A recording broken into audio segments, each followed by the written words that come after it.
இதுக்கு முன்னாடியே தமிழ் சினிமாவுல நெறைய இயக்குனர்கள் தங்களுக்கு புடிச்ச ஹீரோக்கள வச்சு ஃபேன் பாயா படம் பண்ணியிருக்காங்க. எக்ஸாம்பிளுக்கு வந்து கார்த்தி சுப்புராஜ் பேட்ட பண்ணாரு. அதுக்கு பிறகு லோகேஷ் கனகராஜ், கமல் சார வச்சு விக்ரம் பண்ணாங்க. அதுல இந்த அளவுக்கு ஓவர்டோஸா எதுவுமே திணிக்காம இருந்தாங்க. அதில நீங்க பார்த்தீங்கன்னு வச்சுக்கங்களேன், அதில வந்து ஒரு ம இதில வந்து விக்ரம்ல வந்து லோகேஷ் கனகராஜ் பண்ணியிருந்தாலும், அதில வந்து கமலஹாசன் ஃபர்ஸ்ட் ஹாஃப்ல வந்து பார்த்தீங்கன்னா, பெருசா டயலாக்ஸே இருக்க இருக்காதுங்க. மாட்டாரு. வரவே மாட்டாரு மோஸ்ட்லி அவரு. மோஸ்ட்லி வரவும் மாட்டாரு. டயலாக்ஸே இருக்காது.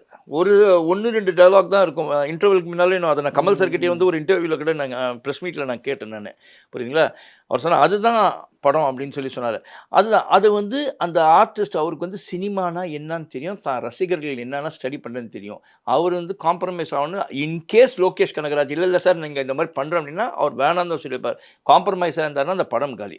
அதே மாரி தான் ம். அஜித்தும் வந்து என்னதான் யாரும் நீங்க ஒரு ஆர்டிஸ்ட்டா இருந்தீங்கன்னா, எந்த அஜித்ன்ட்டு இல்ல சார். அஜித்தோ, விஜய் யாரு சிவகார்த்திகேயன் யாரா இருந்தாலும், ஒருத்தர் கதைய சொல்றாங்கன்னா, ஒரு இயக்குனர் கதை சொன்னா, கதைய உள்வாங்கிக்கணும். இந்த கதை நம்ம வந்து நடிச்சா சரியா போகுமா? இல்லையோ?